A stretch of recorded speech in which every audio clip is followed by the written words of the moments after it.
চুমুকে। সুপ্রিয় দর্শক, আজ আমাদের মাঝে উপস্থিত রয়েছেন সঙ্গীত শিল্পী সাফওয়াত আলম। শুভ সকাল, কেমন আছেন? আলহামদুলিল্লাহ, আপনি কেমন আছেন? আমি বেশ ভালো আছি। ওয়ালাইকুম আসসালাম, ধন্যবাদ আপনাকে। শুরুতে একটু জানতে চাই, গানের সাথে পথ চলার জার্নিটা কিভাবে শুরু হয়েছে? ছোটবেলা থেকেই গান করা, আসলে পরিবার থেকে দেখে গানের প্রতি আরো আগ্রহটা বেড়ে ওঠা। পরিবারের সকলে কি গান করতেন? হ্যাঁ, আমার বাবা মা ওনারা গান করেন। আমার মা গান করতেন, এখন যদিও করেন না। বাবা গান করেন এখনো, বাংলাদেশ বেতার টেলিভিশনে। তো উনাকে দেখে আসলে খুব ইনফ্লুয়েন্স এই জায়গাটার প্রতি। ছোটবেলায় আসলে ইনস্ট্রুমেন্ট প্লেয়ার ছিলাম, বাদক ছিলাম, বাজাতাম, বিভিন্ন ইনস্ট্রুমেন্ট বাজাতাম। শুরুটা তবলা দিয়ে হয়েছিল, তারপর গিটার, কিবোর্ড, ধারাবাহিকতাটা মেনটেন করেছিলাম। তো তারপরে যখন কলেজে উঠেছিলাম, তো কলেজে ওঠার পরে বন্ধুবান্ধবরা চাইতো যে আমি যেহেতু গিটার বাজাচ্ছি একটু গান গাই, তাদের সাথে একটু সে আড্ডাটা একটু জমবে। তবে তো তখন ধরেন সেখান থেকে আসলে গান গাওয়ার প্রতি আরও ভালোবাসাটা প্রখর বা প্রবল হয়েছিল। তো তখন থেকে এখন পর্যন্ত জার্নিটা আসলে খুবই অদ্ভুত ছিল আসলে। কারণ একটা জিনিস না বললেই নয় যে আমার গলায় সত্যি কথা বলতে কোনো সুর ছিল না। কারণ আমি শুরু থেকে বাদক ছিলাম, সুর ছিল না গলায়। তো খুবই মানে ভেঙে চুরে বলেন বা খুবই যত্ন নিয়ে বলেন, অনেক রিফর্ম করতে হয়েছে ভয়েসকে।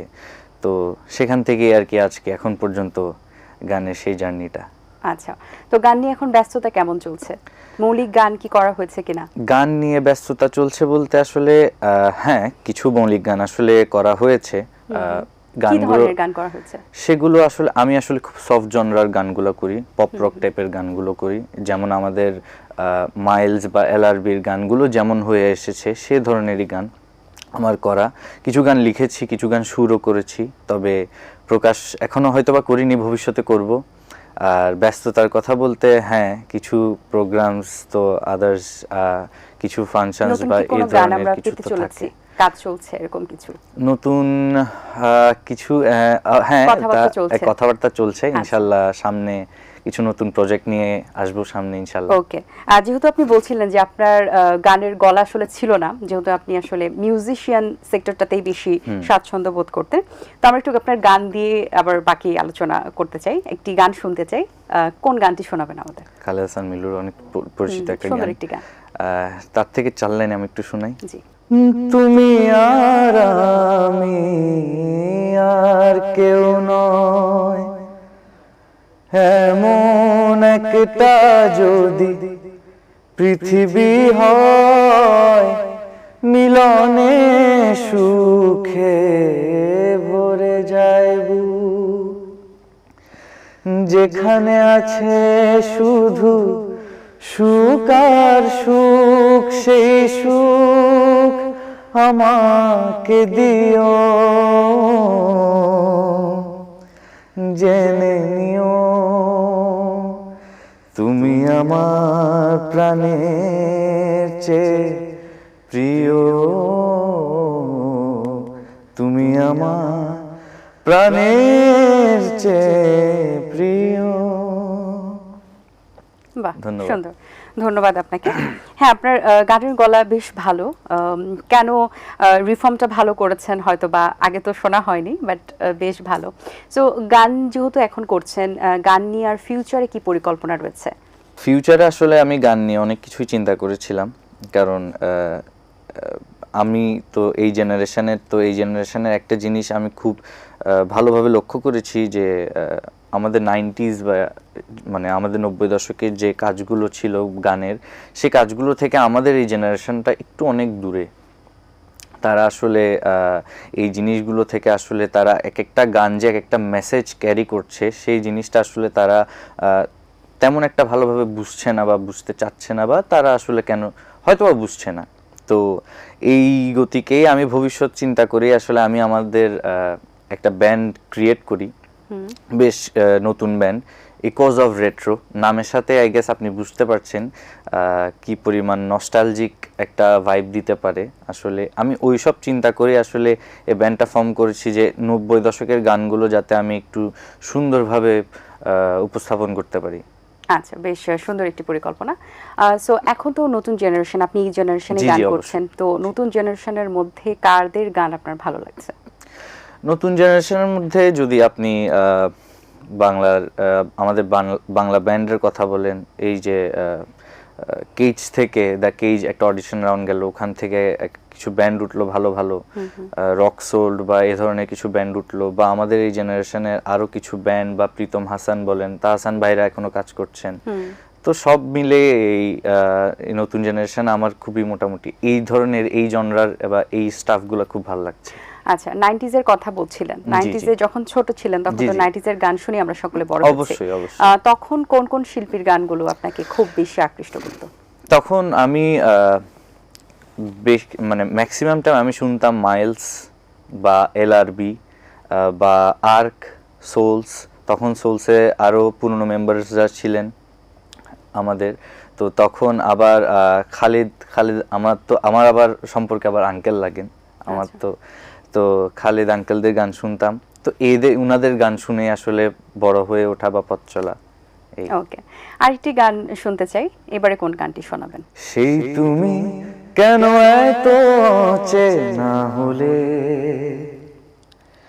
সেই আমি কেন তোমাকে দুঃখ দিলে,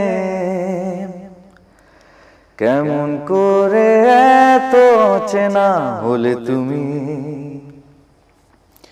কিভাবে এত বদলে গেছি এই আমি, ও বুকেরই সব কষ্ট দুহাতে সরিয়ে চলো বদলে যায়। তুমি কেন বোঝো না তোমাকে ছাড়া আমি অসহায়, আমার সবটুকু ভালোবাসা তোমায় ঘিরে, আমার অপরাধ ছিল যতটুকু তোমার কাছে, তুমি ক্ষমা করে দিও আমায়। বেশ ভালো, ধন্যবাদ আপনাকে। নতুন প্রজন্মে দেখা যাচ্ছে যে এখন আমরা যেটা দেখতে পাচ্ছি, গানের অনেক ফিউশন দেখছি, রিমিক্স দেখছি, কভার করা হচ্ছে, এবং ফোক সঙ্গীত থেকে শুরু করে 90s এর গানগুলোও কিন্তু রিফর্ম করে নতুন আঙ্গিকে নতুন জেনারেশনদের কাছে প্রকাশ করা হচ্ছে। এই ব্যাপারটি আপনি কিভাবে দেখছেন? এই ব্যাপারটি আসলে আমি খুবই মানে এই ব্যাপারটার জন্যই আসলে আমি আপনাকে যে বললাম যে আমার একটা ব্যান্ড ফর্ম করা, এই ব্যাপারটার জন্যই আসলে আমার সেই ব্যান্ডটা ফর্ম করা, যে নতুন প্রজন্মের কাছে কিভাবে সেই গানগুলোকে একটু নতুনভাবে ফিউশনিক স্টাইলে আমরা যাতে পরিবেশন করতে পারি। কারণ এই কাজটাই এখন বর্তমান যুগের যে নতুন ব্যান্ডগুলো আছে, সেই ব্যান্ডগুলো সেম কাজটি করছে, বা যারা সলো আর্টিস্ট আছে বা যারা সলো ক্যারিয়ার তাদের জন্য একটা পাথওয়ে বানিয়ে নিয়েছে, তারাও সেম কাজটি করছে আসলে খুব ফিউশনিক স্টাইলে তাদের প্রত্যেকটা গান বা তাদের প্রত্যেকটা কাজ উপস্থাপন করার চেষ্টা করছে।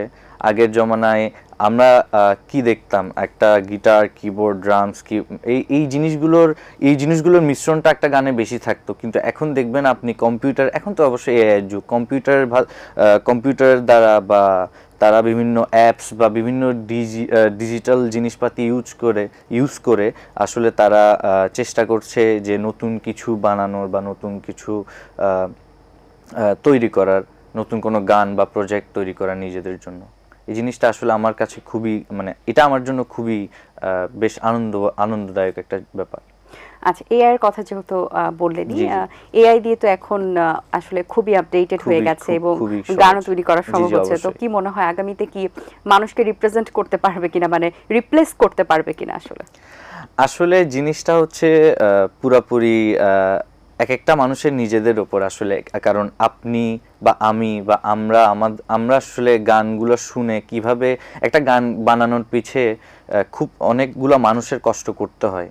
একটা গান মানে সেই কষ্টটার ফলের জন্য আসলে ফলশ্রুতিতে গানটা আসলে চলে আগামীতে।